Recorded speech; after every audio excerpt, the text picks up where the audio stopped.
our position is that all lower class people need to unite and organize against these demons who run this system, who run this government, who run the ruling class, which is a shadow government. The ruling class never shows itself. It is a shadow government. They put the puppet heads out there, let you see them so you can direct your anger, but behind the scenes it's the big corporations, the big businessmen. All right, let's talk about the history of our people, black people, who was drug used, busted upside the head in Africa, drowned on at gunpoint, and forced to be in this country. But before we got here, we must look at the true history of the 13 colonies. We must look at the true history of America. When they first started up this system, when they first started up this country, they used the majority of y'all who here, poor whites, to do the work. But because of the white skin, they knew that y'all could just jump a gate. They knew that y'all could just run quick and go amongst the rest of the white population who were slave masters if you were poor white. And you couldn't push that line of slavery. It was too easy for you to get away. So let's not overlook the fact of what happened to white people before they even drug Africans. Y'all was put in another form of slavery called indentured servitude. The natives, they put them in slavery too. But they knew the land, they knew the environment. They can jump the gate and go get with the neighboring tribe, and they will be accepted, they will rebel. So after going through all these groups of people, through exploitation and slavery, they decided to go to Africa because they knew that our skin color would become a badge of inferiority if they pushed white superiority, white supremacy. But they knew they had to convince poor whites to roll with them. They already understood the severity of lower class people getting together and overthrowing them. So what did they do? After they drugged us here at gunpoints and nets and chains and big bold motherfucking block balancing meters so we couldn't even walk or run. Because you see the chain and all that, but you don't see no big ass board, metal board strapped to our motherfucking neck. So we couldn't even run, so we were blind. Some of us was put where a tree was cut in half, and each one of us would be tied by the neck in line. So once they brought us here, they wanted to bring division between the poor blacks and the poor whites. They knew it was plenty of rebellion. Read the New Slave Revolts. Read the book where it tells you that whites and blacks got together and went against many slave masters, killed them brutally and their children. So what did they do? They came with what they always been coming with. They offered the poor whites a psychological bribe. See, it wasn't a monetary bribe. It was a psychological bribe. They convinced the poor whites that if you align with their white supremacy, no matter how poor you is, you still better off than them niggas. The white man is not a devil, but the devil. He is wicked by nature. He's the number one murderer, the number one robber, the number one raper, the number one lyncher, the number one enslaver, the number one colonizer.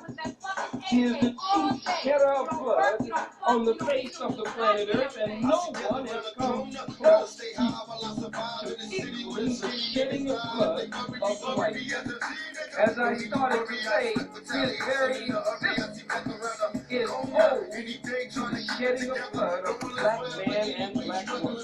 There would be no white race if it were not for the genetic engineering, the grafting, the birth control, and the special process by which the white man came into existence, which required, again, the very shedding of blood of the black man and black woman. So the most honorable Elijah Muhammad has taught us that the circumstances surrounding the origin of a thing into the world determines the very nature of it. It holds that thing. It marks that thing. And that thing cannot help but use according to its coded nature. And if it is your bloodshed, and it is, that brought the white man into existence, then it it must be your and my bloodshed that will keep him in power and in control. And so white supremacy and global white domination and rapid racism that runs rapid throughout the face of the planet Earth is based on the murder of the black man and black woman, but black man first. The black man is public enemy number one. Public enemy number one. Oh, he does not spare the black woman. For the black woman is spotted and speckled with all of the shades of color of the color spectrum. Number one, she is all the colors because she is the original one. And out of her comes the black, the brown, the red, the yellow, and yes, out of her comes the white. But she is spotted and speckled today in another sense because of the race of our great-great-grandmothers and our great-great-great-grand. I'm not going to get into that. All of them straight on down the line. The raping of the black woman. So she has not been spared. But again, I say, public enemy number one is the black man. Why is the black man public enemy number one of the white man? Black man is public enemy number one when we study police brutality and global white supremacy. He is number one. Because as our great psychiatrists and psychologists, such as Dr. Francis Cresswell, such as Dr. Richard King, such as Dr. Naeem Akbar, such as Dr. Cedric X. Clark, and others have pointed out to us, Dr. Patricia Nono Kosawa Sekhmet, and others of our psychologists and psychiatrists, Dr. Mary Ra Bridges, and others, as they have pointed out to us, the black man is public enemy number one because the world is a white male-dominated world. It is a white male-dominated world. And being a white male-dominated world, then he is the number one threat to his global rule and his reign of white supremacy. And his number one threat is the black man. And so he fears that the black man will one day wake up. And if the black man, and when the black man one day wakes up, then there is the end to the white man's white supremacy. I'd like to, before I get into the body of my lecture, power to the people. My name is Lala Shakur. I'm the Chief of Staff of the Black Writers Liberation Party. Today what we're doing, we're organizing a film screening, press conference, and an open mic because we're organizing to get General Taco out of jail.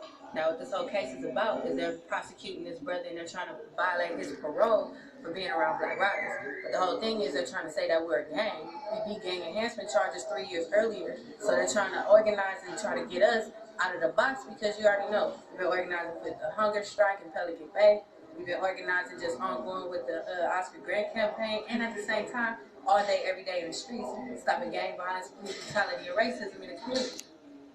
So we need the people to do right now, organize a united front and stop letting the people and stop letting our leaders get assassinated, killed off, and locked up in the system because of what they're doing for our people. So we need the people to support. Come in, send donations, come to our events, and at the same time, just let it be known that the people is not going to continuously get knocked out the box by the system just because they want to stop what we're doing. We are mass people, and we're continuously colonized by the same system, so we're going to continue our oppression, we're going to stop it. So we need the people to mass together and organize with Black Riders because we ain't the only ones going through this. CDC has been attacking our people in the community for years. They were locking our people up, violating their parole, their probation, on bullshit charges, but at the same time, ain't nobody doing nothing about it. So are we going to continue to let our people get thrown away in the system and get assassinated? Because once they go there, it's a continual change. They're never the same after that.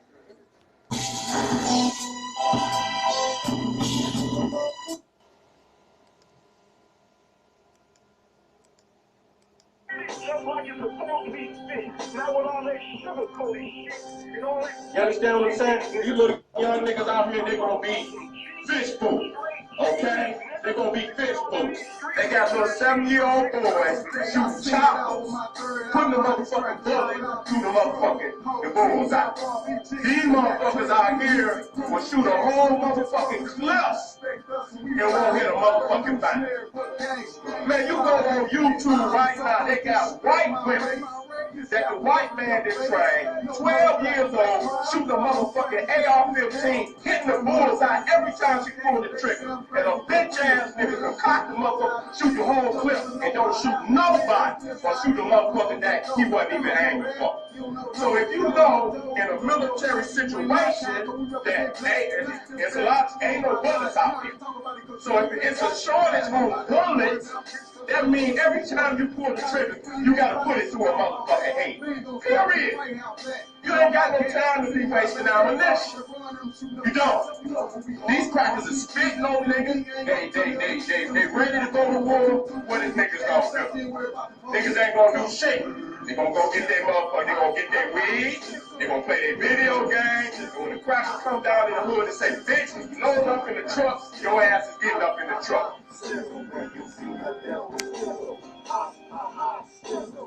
I'm going to say what they told us. Every one of our leaders told us it would be a physical war. Malcolm, Marcus, Clark, Dr. Ben, any one of you say these are not true. Let's turn the music. We didn't hear this shit. A lot of revolutionaries talk a lie. Not a lot of niggas really walk a line. Instead of seeing homies in the hood call a lie, I'd rather see them outlining with a chalk a line. Real Africans don't call the guys. Where I'm from, why they don't call the shots? RBG working on all the blocks. Make a move and get through, watch them all drive. Never shed a tear for a red nigga. Love to see them sinking on beds, reds. House nigga like Easy Kid, yeah. Still nigga like Easy Kid, yeah. Fuck that fam, got my attitude. Sometimes I tell the truth, just have a dude. I know the shit rude, I have a move. Cause y'all show no fake to a gratitude. Hang up from a tree and have a photo shoot. Put your hands up, me for sure gon' shoot. But y'all don't want no truth. When I catch one slipping, I'ma do this shit cleaner than a photo booth. You scared nigga, man up, be at war. They want you dead, nigga, stand up, be at war. They come up in the land of the city, they floor. Take their hands off the eye, bitch, you see this yours. Raise another generation scared of whites. Kill a nigga quick, but scared to fight. Like an innocent fucker, Edomite. Sign a bill at the funeral, dead to right. How many niggas got killed in your head today? A lot of good niggas trapped in the bed today. Look back, a lot of ancestors bled today. Got to stick on black neck, turn a lead to rain. Now stickle, ha, ha, ha, stickle. Stickle, ha, ha, ha, stickle. When you see a cracker, stickle, ha, ha, ha, stickle. When you see a devil, stickle, ha, ha, ha, stickle. Do what you can do, nigga. Lock your own train. Get big, nigga. Study your physical body. Study your spirituality.